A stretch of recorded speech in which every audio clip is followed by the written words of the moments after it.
మీ జీవితంలో ఎన్నో ప్రశ్నలు ఉన్నాయి, కానీ వాటికి జవాబు లేదు. ఈ ప్రపంచంలో ఉన్న ఏ పుస్తకంలో కూడా వాటికి జవాబులు ఉండవు.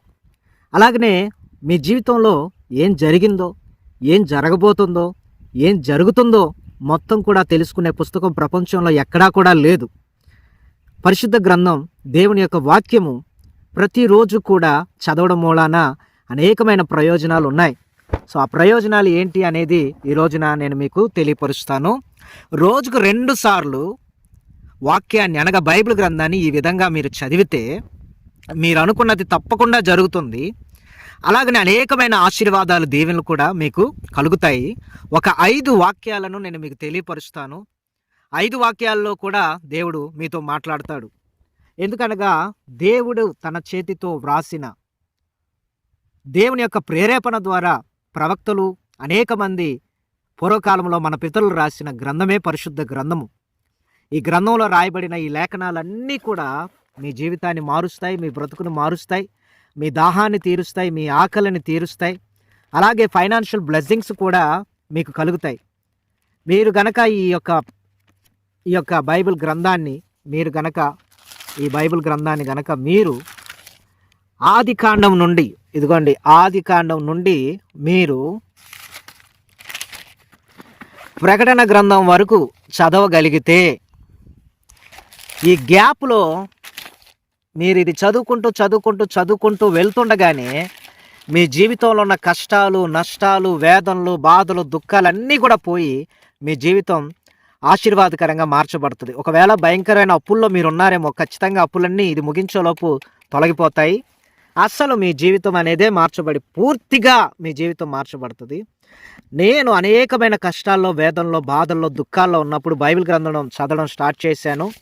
ఈ బైబిల్ గ్రంథాన్ని నేను చదవడం స్టార్ట్ చేసిన తర్వాత ఈ బైబిల్ గ్రంథాన్ని ముగించే లోపు నాకు దేవుని యొక్క ఆశీర్వాదము, దేవుని యొక్క దీవెన కలిగింది. సో మీరు కూడా ఈ బైబిల్ గ్రంథాన్ని ఈ రోజు నుండి చదవడం ప్రారంభం చేయండి.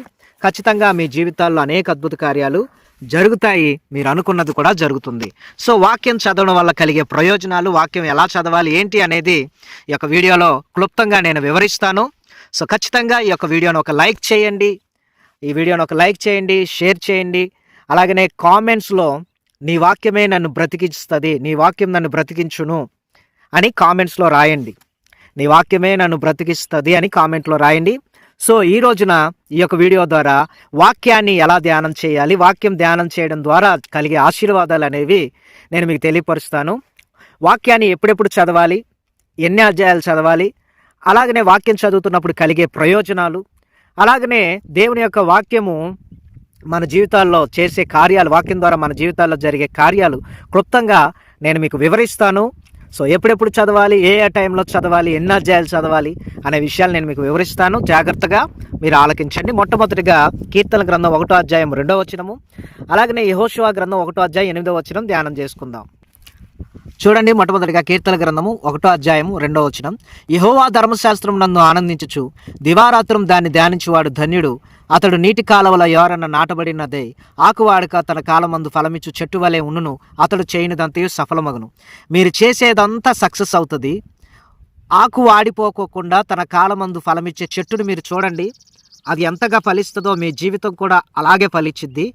నీటి యొద్ద ఒక చెట్టు ఉందనుకున్న, ఒక మామిడికాయ చెట్టు, లేకపోతే ఏదో ఒక చెట్టు, జామ చెట్టు, లేకపోతే ఏదో ఒక బాదం చెట్టు ఉంటే ఆ నీటి కాలువల యొద్ద ఉన్న ఆ యొక్క చెట్టు ఎలాగైతే ఫలించి అభివృద్ధి చెందుతుందో నీ జీవితం కూడా అలా ఉంటుంది. ఎప్పుడైతే దివారాత్రం అనగా ఉదయం ఒక 5 అధ్యాయాలు, రాత్రి ఒక 5 అధ్యాయాలు వాక్యం చదవడం ప్రారంభం చేయండి.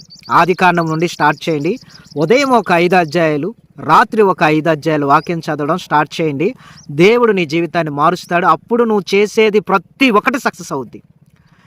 తన కాలమందు ఫలమిచ్చే చెట్టు ఎలా ఉంటుందో నీవు కూడా అలాగ ఉంటావు. యెహోషువ గ్రంథం 1వ అధ్యాయము 8వ వచనాన్ని ధ్యానం చేసుకుందాం. ఈ ధర్మశాస్త్ర గ్రంథమును నీవు బోధింపక తప్పిపోకూడదు. దానిలో వ్రాయబడిన వాటన్నిటి ప్రకారం చేటుకు నువ్వు జాగ్రత్త పడినట్లు దివారాత్రం దాన్ని ధ్యానించిన ఎడల నీ మార్గమును వర్ధిల్ల చేసుకొని చక్కగా ప్రవర్తించేదవు. నేను నీకు ఆజ్ఞ ఇచ్చి ఉన్నాను కదా, నిబ్బరం కలిగి ధైర్యంగా ఉండుము, దిగులు పడకుము, జడియకుము. నీవు నడుచు మార్గం అంతట్లో నీ దేవుడైన యెహోవా నీకు తోడై ఉండును. ఈ ధర్మశాస్త్ర గ్రంథమును నీవు బోధింపక తప్పిపోకూడదు, దీనిలో వ్రాయబడి ఉన్న వాటి ప్రకారం చేటుకు. చూడండి, దేవుని యొక్క వాక్యాన్ని మీరు బోధించాలి. రెండోదిగా రాయబడిన ప్రకారముగా మీరు ఇందులో రాయబడిన ఆజ్ఞలన్నీ పాటించాలి. దివారాత్రం అనగా రాత్రి పగలు కూడా ధ్యానం చేయాలి. చదవడం కాదు, ధ్యానం చేయాలి, మెడిటేషన్ చేయాలి. అప్పుడు ఏమవుతుందంటే రాత్రి పగలు ఉదయాన్నే లెగుస్తావు, ఉదయం పూట కొన్ని అధ్యాయాలు వాక్యం చదవండి, రాత్రిపూట కొన్ని అధ్యాయాలు వాక్యం చదవండి. ఇలా పగలు రాత్రి వాక్యం చదివినప్పుడు నీ మార్గమును నీవు వర్ధిల్ల చేసుకొని చక్కగా ప్రవర్తిస్తావు. అనగా ఏంటి అంటే నీవు వర్ధిల్లుతావు, నీ ప్రవర్తన బాగుంటుంది, నీ జీవితం బాగుంటుంది. ఒకవేళ నీవు బహుగా త్రాగుడికి, వ్యభిచారానికి, పాపాలకు అలవాటు పడిపోతే ఈ బైబిల్ గ్రంథాన్ని చదువుతుండగానే ఆ వ్యసనాలన్నీ నీ జీవితంలో ఉండిపోతాయి. నీ మైండ్ అంతా రిఫ్రెష్ అయిపోతుంది. ఒకవేళ లవ్లో ఫెయిల్ అయిపోతే, ఒకవేళ లవ్ ఫెయిలియర్ నువ్వైతే, నా జీవితంలో కూడా నేను లవ్ ఫెయిలియర్గా ఉన్నప్పుడు నేను దేవుని యొక్క వాక్యాన్ని, పరిశుద్ధ గ్రంథాన్ని మొదటి నుంచి ఆఖరి వరకు కూడా చదివాను. ఇప్పుడు ఆ తాలూకా సంబంధిత పేర్లు కానీ ఆ సన్నివేశాలు కానీ గుర్తు చేస్తే తప్ప నాకు గుర్తులేవు. అలాగా నా జీవితాన్ని దేవుడు మార్చాడు. ఒకవేళ ప్రేమలో నువ్వు విఫలమైపోయి చనిపోదాం అనుకుంటున్నావేమో, దేవుని యొక్క వాక్యాన్ని చదువు, ప్రతిరోజు నువ్వు బయటకు వచ్చేస్తావు. ఈ యొక్క వాక్య లేఖనాలన్నీ నీ హృదయంలో ముద్రీకరించబడినప్పుడు నీ జీవితం ఆశీర్వదింపబడుతుంది. కాబట్టి రాత్రి పగలు దేవుని యొక్క వాక్యం చదవాలి. ఎప్పుడెప్పుడు చదవాలి? రాత్రి పగలు దేవుని యొక్క వాక్యం చదవాలి. ఎన్ని అధ్యాయాలు చదవాలి? రాత్రి పగలు 3 నుండి 5 లోపు, పగలు రాత్రి మొదటి నుంచి చదువుకుంటా వెళ్ళండి. మీకు అర్థమైనా, అర్థం కాకపోయినా, చిరాకు వచ్చినా, అర్థం కాకపోయినా పర్లేదు, నోరు తెరిచి గట్టిగా చదువుకుంటూ అలాగా స్పీడ్కి వెళ్ళిపోండి. అంతే. నీకు అర్థమైందా, అర్థం కాలేదా అనేది కాదు, నువ్వు చదవడం ఇంపార్టెంటు. దేవుడు నీతో మాట్లాడడం స్టార్ట్ చేస్తాడు. నీకేం కావాలో దేవుడు నీకు బోధిస్తాడు. అలాగే 3వ వాక్య లేఖనాన్ని కూడా ధ్యానం చేసుకుందాం. మత్తయి సువార్త 4వ అధ్యాయం 4వ వచనం, 4వది యెహెజ్కేలు గ్రంథం 3వ అధ్యాయం 1 నుంచి 3 వచనాలు. ఈ 2 వాక్యాలు లింకప్ అయి ఉంటాయి. వీటిని మనం ధ్యానం చేసుకుందాం. మత్తయి సువార్త 4వ అధ్యాయం 4వ వచనం, అందుకు ఆయన, మనుషుడు రొట్టె వలన మాత్రం కాదు గాని దేవుని నోట నుండి వచ్చు ప్రతి మాట వలనను జీవించును అని వ్రాయబడి ఉన్నదనెను. మనుషుడు రొట్టె వలన మాత్రం కాదు గాని దేవుని నోట నుండి వచ్చు ప్రతి మాట వలనను జీవించును అని వ్రాయబడి ఉన్నదనెను. చూడండి, రొట్టె వలన మాత్రమే కాదు గాని అంటే ప్రతిరోజు మనం ఆహారం తింటాం. ప్రతిరోజు బిర్యానీ అనో, అన్నం అనో, రొట్టెలనో, ఏదో ఒకటి, ఫ్రూట్స్, పండ్లు, కూరగాయలు, డ్రై ఫ్రూట్స్ ఎన్నో రకాలుగా తింటాం, తాగుతాం. కానీ అది మనిషి యొక్క శరీరానికి. కానీ దేవుని నోటి నుండి వచ్చిన ప్రతి మాట బైబిల్ గ్రంథంలో లిఖించబడి ఉన్నది. ఎప్పుడైతే నువ్వు వాక్యం చదువుతావో ఆ పరిశుద్ధ గ్రంథాన్ని నువ్వేం చేస్తున్నావు అంటే తింటున్నావు అన్నమాట. అంటే ఏంటి? నీ ఆత్మ ఆ ఆహారాన్ని, జీవాహారాన్ని తింటూ నీవు బ్రతుకుతావు. ఎప్పుడైతే దేవుని యొక్క వాక్యం చదవడం నువ్వు స్టార్ట్ చేస్తావో అప్పుడు నువ్వు జీవించడం స్టార్ట్ చేస్తావు. అనగా నీ ఆత్మ, నీ శరీరము, నీ మనసు దేవుని కృప ద్వారా పరిశుద్ధాత్మ శక్తిని పొందుకొని నీ జీవితం మార్చబడిద్ది, నువ్వు ఆశీర్వదింపబడతావు. దీనికి సంబంధించిన వాక్యలేఖనం మరొకటి ఉంది, అది కూడా మీకు చూపిస్తాను. చూడండి, యెహెజ్కేలు గ్రంథము 3వ అధ్యాయం 1 నుండి ధ్యానం చేసుకుందాం. మరియు ఆయన నాతో ఇలాగ చెప్పెను, నరపుత్రుడా, నీకు కనబడిన దానిని భక్షించుము. ఈ గ్రంథమును భక్షించి ఇశ్రాయేలు యొద్దకు పోయి వారికి ప్రకటన చేయి. నేను నోరు తెరవగా ఆయన ఆ గ్రంథము నాకు తినిపించి, నరపుత్రుడా, నేనిచ్చుచున్న ఈ గ్రంథమును ఆహారముగా తీసుకొని దానితో నీ కడుపు నింపుకొనమని నాతో సెలవేయగా నేను దాన్ని భక్షించి తిని అది నా నోటికి తేనె వలె మధురముగా ఉండెను. చూడండి, నోరు తెరవగా దేవుడు గ్రంథాన్ని ఇచ్చాడంట, ఆ గ్రంథాన్ని తినమన్నాడంట, తిన్నాడంట, ఆ గ్రంథం ఆహారంగా తీసుకున్నాడంట, దానితో కడుపు నింపుకున్నాడట. అది భక్షించడం అనగా తిన్నప్పుడు అది నోటికి ఎలా ఉందంటే తేనెలాగా మధురంగా ఉన్నదంట. అంటే దేవుని యొక్క వాక్యాలు తేనె కంటే మధురమైనవి. మన జీహ్వకు అవి ఎంతో మధురంగా ఉంటాయి. సో ఇందులో రాయబడిన ప్రతి మాట, బైబిల్ గ్రంథంలో రాయబడిన ప్రతి మాట నువ్వు చదువుతున్నప్పుడు నీ ఆత్మ ఆ ఆహారాన్ని, దేవుని యొక్క ఈ గ్రంథం అంతా కూడా ఆహారమే. ఇదంతా ఆహారమే. ఈ గ్రంథాన్ని అంతా నువ్వు చదివినప్పుడు దీన్ని నీవు భక్షించినట్లుగా అర్థం. అనగా ఏంటి అంటే ఈ గ్రంథాన్ని అంతా నువ్వు చదువుతున్నప్పుడు నువ్వు తింటున్నావు.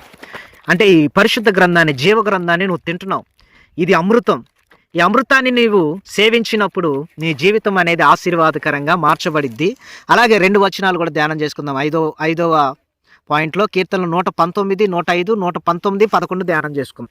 కీర్తన గ్రంథం 119 అధ్యాయము 105 వచనం. నీ వాక్యం నా పాదములకు దీపమును నా త్రోవకు వెలుగునై ఉన్నది. చూడండి, దేవుని యొక్క వాక్యము నీ పాదాలకు దీపం, అనగా దేవుని యొక్క వాక్యం దీపం, లైట్ అన్నమాట.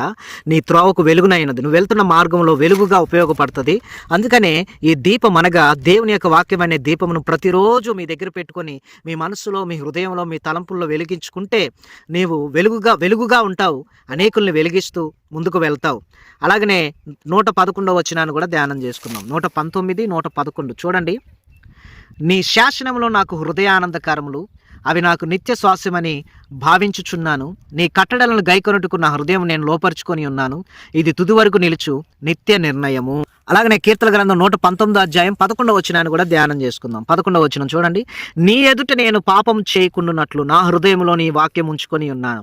చూడండి, దేవుని యొక్క వాక్యము మన హృదయంలో ఉన్నప్పుడు మనం పాపం చేయలేము. అంటే నువ్వు వ్యభిచారం చేయలేవు, తాగలేవు, అబద్ధం ఆడలేవు, మోసం చేయలేవు, దొంగతనాలు చేయలేవు, విగ్రహారాధన చేయలేవు, ఎలాంటి పాపము కూడా నువ్వు చేయలేవు. ఎప్పుడు నీ హృదయంలో వాక్యము ఉంచుకున్నప్పుడు. నీ హృదయంలో వాక్యం ఉండాలి అంటే ప్రతిరోజు రాత్రి పగలు దేవుని యొక్క వాక్యాన్ని చదవాలి. ఆహారాన్ని ఉదయము సాయంత్రం ఎలాగైతే తీసుకుంటున్నావో, బ్రేక్ఫాస్ట్ అని, డిన్నర్ అని, అలాగనే లంచ్ అని, రోజుకి ఎన్నో రకాలుగా మన ఆహారం తింటూ ఉంటాం. సో అంతకంటే గొప్ప ఆహారం దేవుని యొక్క వాక్యం. ఉదయము సాయంత్రం దేవుని యొక్క వాక్యం అనే ఆహారాన్ని నువ్వు భుజించినప్పుడు, నీ హృదయంలో ఆ వాక్యం ఉన్నప్పుడు నువ్వు పాపం చేయలేవు, వెలుగు నీతో ఉంటుంది, నీ మార్గంలో నువ్వు వర్ధిల్లుతావు, దేవుని నిన్ను ఆశీర్వదిస్తాడు. మరొక వీడియోలో దేవుని యొక్క వాక్యంతో చదవడం వలన కలిగే ప్రయోజనాలు నేను మీకు వివరిస్తాను. సో రోజుకు 2 సార్లు వాక్యముని ఈ విధంగా చదవండి. ఉదయము 3 నుండి 5 వచనాలు, 5 అధ్యాయాలు, రాత్రిపూట 3 నుండి 5 అధ్యాయాలు, ఆదికాండం నుండి స్టార్ట్ చేసి ప్రకటన గ్రంథంలో ముగించండి. పరిశుద్ధ గ్రంథం చదవడంలో మీకు ఎలాంటి డౌట్స్ ఉన్నా స్క్రీన్ మీద కనపడుతున్న నెంబర్కి, ఒక నెంబర్కి వాట్సాప్ ఉంటుంది, వాట్సాప్ చేయండి. ఒక నెంబర్కి ఏమన్నా కాల్ చేయడానికి అవకాశం ఉంటుంది, కాల్ చేయండి.